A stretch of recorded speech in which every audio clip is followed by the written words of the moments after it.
Hey guys, how's it going?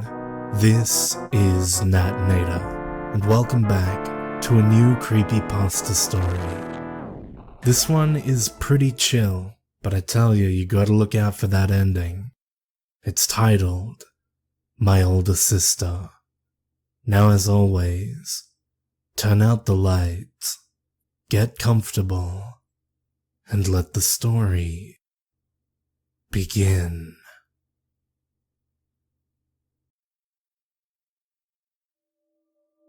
My life has been average at most. I lived in a family of 2 girls and 1 boy.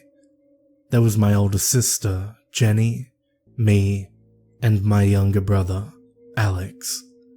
We had a typical childhood, I guess. Jenny was popular, with her blonde hair, blue eyes, and skinny frame. Alex, early on, showed a penchant for sports, and became the star athlete of the family. But myself, just like the rest of my life, was very average. I wasn't overly smart. I wasn't ugly, but I didn't stand out. I had a small group of friends. I was average. But I idolized my older sister. Jenny was everything I would never be. She had friends, upon friends, upon friends. She had a string of boyfriends, starting from the time she was 11. There was always some boy, some drama. She grew tired of it, but I loved it. Jenny loved me too. We were really close as children. Mum and Dad loved me, sure, but they didn't notice me like they did Jenny and Alex. Because there was nothing special about me. Not really. But Jenny didn't see it that way. See, she paid attention to me. She gave me makeovers and taught me about makeup. She used to take me shopping, even with her popular friends, and showed me the best clothes to wear for my body shape. She would tell me all about her amazing, glittered life, and she would listen if and when I found some small contribution to make to our conversations. She was my role model. But sometimes life isn't average. Sometimes it isn't typical. When Jenny was 16 and I was 13, she was found in her room, a bottle of pills spilled out next to her. I don't think they even bothered with much of an investigation. It was clear what she'd done, although no one really knew why. Life can be funny that way. Sometimes it's the ones who seem happy who are struggling the most. It was a very difficult time for my family. But life went on. As I grew older, I grew to love my average life. My parents paid a little more attention to me, with Jenny gone. I went to a state university for journalism, where I met my husband, Alan. We got married right out of college. I worked for the local paper, and he had an office job at a company just a few blocks down the road. Our life was blissful, beautiful, and unremarkable. Until, that is, I became pregnant. It started when I was about 2 weeks late. I've always been as regular as a clock, but at this time, work was pretty hectic and I wasn't really paying attention. Then, one night, I had a terribly real, terribly strange dream.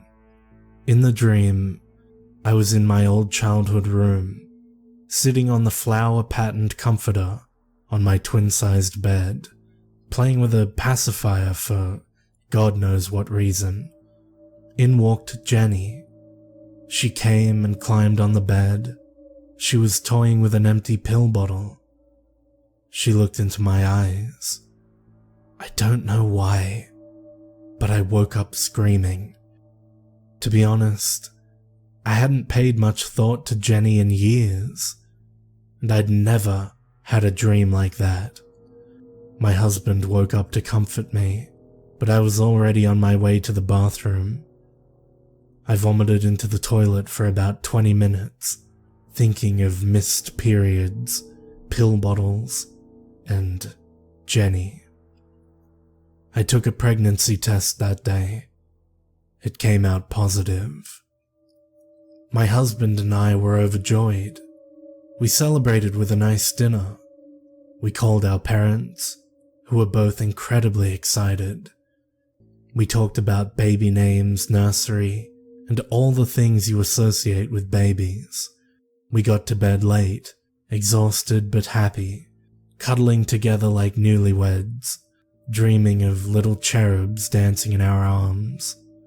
I woke up to see my sister standing next to the bed. If the night before had been frightening, you can't imagine how this felt. Here she was, Jenny, the real, not so alive Jenny. She stared down at me. I reached out. I almost felt as though I could touch her, but she turned and walked out of the room. From that day on, Jenny was always there. She was standing next to the bed when I woke up in the morning. She followed me to work. She watched as I picked out baby clothes, occasionally fingering one or two items that she particularly liked. She was always there. Sure, I thought about telling my husband, but what would I say? That his average wife was about to disturb his average life with her newfound ability to see the dead? Unlikely. Rather, I considered it a strange and extraordinary experience in my otherwise unremarkable life. Besides, I enjoyed it in a way. Here was my long-lost sister, my ages ago best friend, the one person who I looked up to, the person I wanted to be when I grew up. She was back again. It was comforting to have her there, as my stomach grew fat and round, and I began to waddle back and forth, trying to control my deranged hormones. Sometimes, she would put her hand on my stomach to feel the baby. When she did, the baby would start to kick. How comforting to know that my baby would share a special connection with Jenny. Jenny was there when my husband drove me to the hospital, crying in the back through the pain of my contractions. She followed us to the maternity ward and stood calmly next to me as I pushed, and pushed.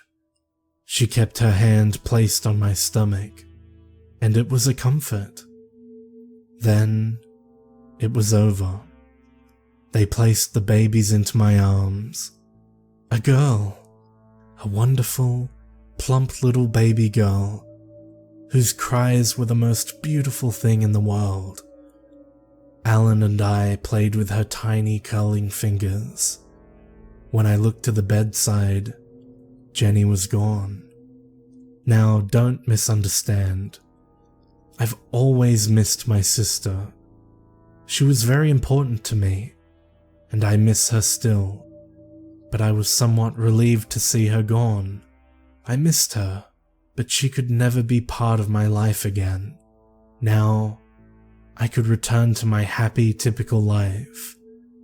My happy life with my happy baby and happy husband.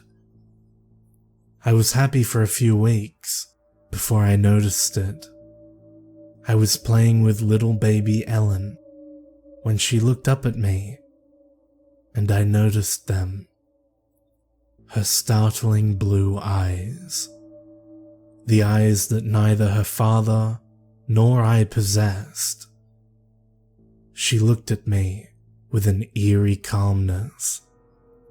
When I looked into her eyes, I saw Jenny.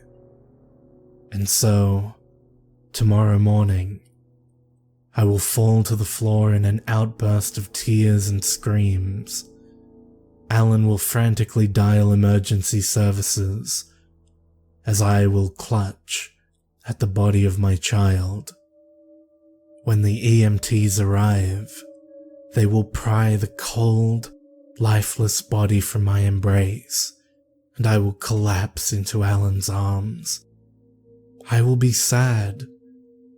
I will miss her, just as I missed Jenny. But Jenny can never be a part of my life again, no matter how much she wants to be. After all, it took me years to be rid of her the first time.